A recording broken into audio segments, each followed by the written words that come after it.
first impression of DeMeco Ryans. Did you watch his press conference? Yeah. In fact, not only did I watch his press conference, I went back and watched Salah's first press conference to kind of do a little compare and contrast.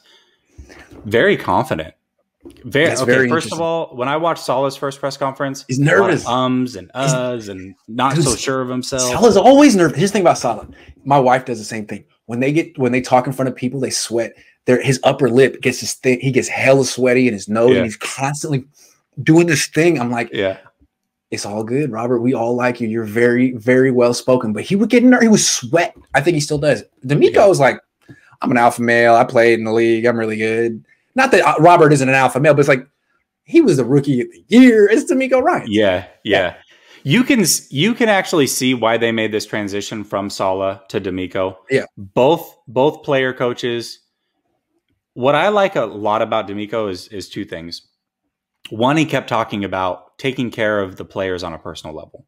So that shows you that he really, really cares about these guys. You can see that he's learned that probably from Salah and some of his other mentors. I would also say this. He's very attention to detail oriented.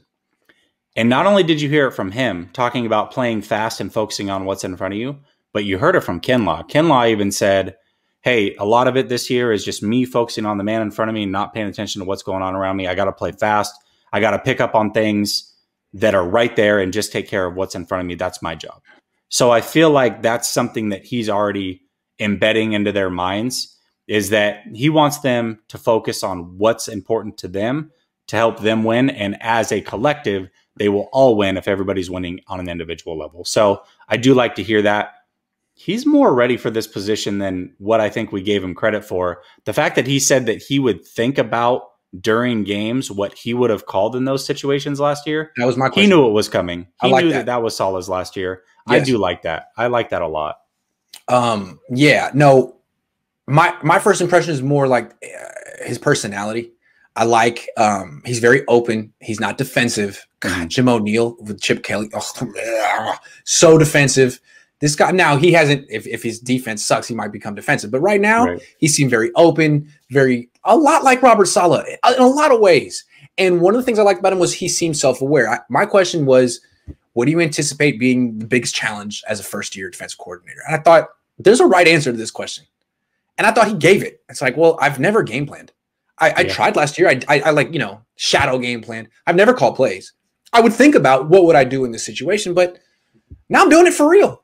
So I thought, yeah, that's it. That's the right answer. You said it. You're not like running from it. You're not upset that I went there. I really respect. Doesn't mean that he's going to be good at game planning and calling plays, but at least he knows. He's self-aware. Yeah. I like that. Salah was the same way. If you ask Kyle that kind of question, he'd be like, what do you mean, man? He wouldn't go there. Just wouldn't go Nothing? There. Nothing? He wouldn't go there. Why do I have to go there? I don't have to talk about I don't have to be self-reflective. I don't have to be introspective. Salah is. Ryans is. Kyle isn't. Yeah, Ryans is a sharp guy, man. Super cool, super calm, collected. Again, you can already see the message he is putting out there is starting to trickle down with the team.